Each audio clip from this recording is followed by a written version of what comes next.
ఏమండి ఎందుకింత అర్జెంటుగా ఈ మీటింగ్ కాల్ ఫర్ చేస్తారు? కుప్పలుగా చెరువు నిండిన కప్పలు 10,000 చేరు సుమతి.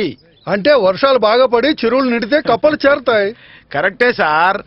ఎలక్షన్లు దగ్గర పడుతుంటే అధిష్టానానికి గుర్తొచ్చేదేంది? ప్రజలు. అవును. వాళ్ళని ఎలా మోసం చేసి మళ్ళీ అధికారంలోకి రావాలన్నదే ఈ మీటింగు. పదండి. ఓహో. మినిస్టర్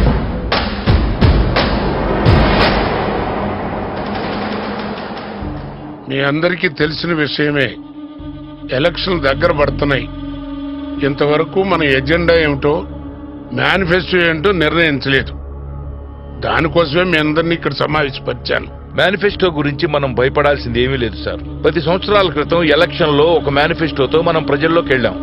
అది వాళ్ళకి నచ్చి మనకు పట్టం కట్టారు. ఏంది మీరు బాగా తిన్నారనా? ఈసారి గొట్టం పెడతారు. పబ్లిక్ ని చిన్నాచినేయకండి.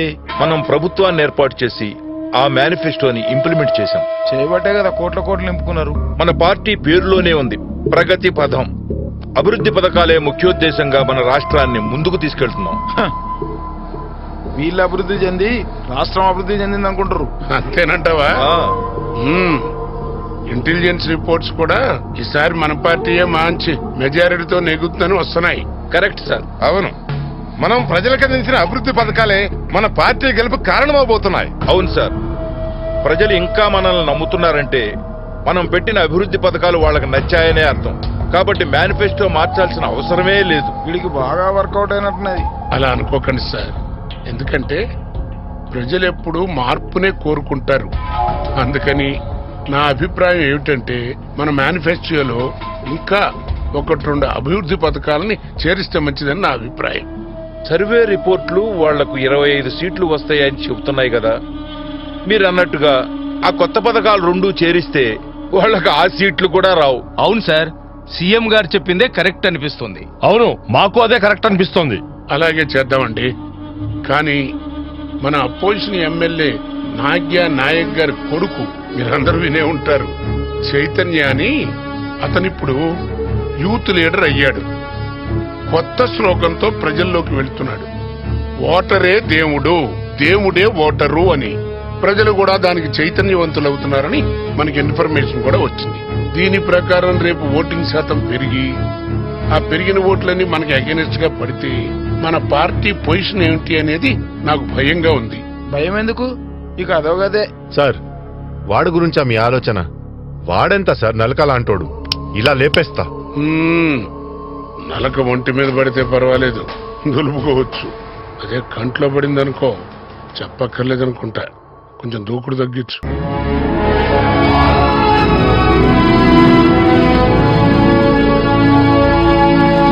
చైతన్య, యూత్ లీడర్ గా నీ రాక పార్టీలోనూ ప్రజల్లోనూ చర్చనీయాంశం అయిపోయిందయ్యా.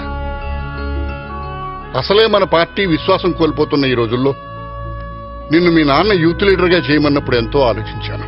కానీ పదవిలోకి వచ్చినప్పటి నుంచి నువ్వు చేపట్టిన కార్యక్రమాలు, వాటి వల్ల ప్రజల్లోకి వస్తున్న స్పందన చూస్తుంటే ఇట్స్ గ్రేట్. నీలాంటి వాడికి ఎమ్మెల్యే సీట్ ఇవ్వడం వల్ల నువ్వు గెలుస్తావు, నీతో పాటు అందరినీ గెలిపిస్తావు. చెప్పు చైతన్య, ఏ నియోజకవర్గం నుంచి పోటీ చేస్తావు చెప్పు. మీరు నాపై చూపించిన నమ్మకానికి చాలా సంతోషం. కాకపోతే నేను ఎమ్మెల్యేగా నిల్చోవాలంటే నేను అనుకునే కొన్ని కండిషన్స్ ని మన పార్టీ ఎజెండాలో చేర్చుకోవాలి. ఏంటి కండిషన్సా? పార్టీ ఎజెండాలోనా? ఏంట్రా అనేది? అవును నాన్న.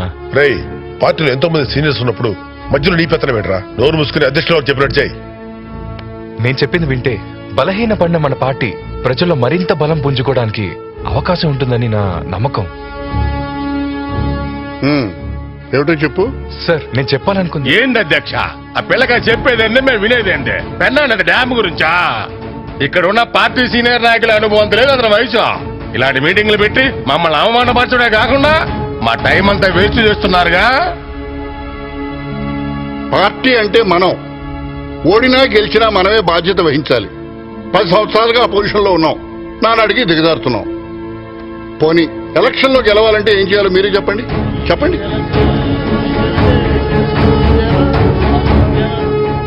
మన అధ్యక్షుడు ఇలా చెప్పమంటాడు, సడన్ గా చెప్పమంటే మనం ఏం చెప్తాం? చూసారా, మీరు చెప్పరు, ఎవరైనా చెప్తే వినిపించుకోరు. పార్టీ అధ్యక్షులు మీరు ఎట్ట చెప్తా అంటాం. నువ్వు చెప్పవయ్యా. తల్లిదండ్రులు మనకు జన్మనిస్తే ఓటరు మనకు జీవితాన్ని ఇస్తాడు. ఓటర్లను ప్రలోభాలతో మభ్యపెట్టకుండా గౌరవించటం నేర్చుకుందాం.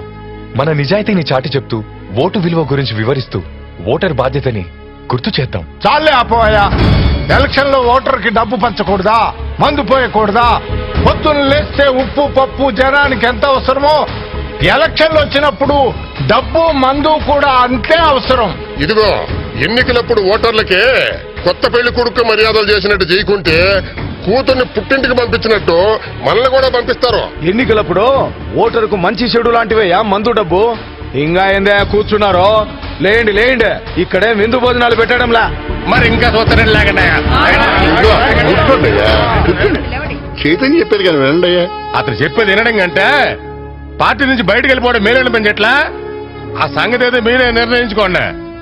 ఇగో నాగ్య నాయక్ గారు, కొడుకుని రాజకీయాలకు తీసుకురావడం తప్పేం కాదు కానీ కొత్త కొత్త ఐడియాలతో పార్టీపై ప్రయోగాలు చేయొద్దని చెప్పండి.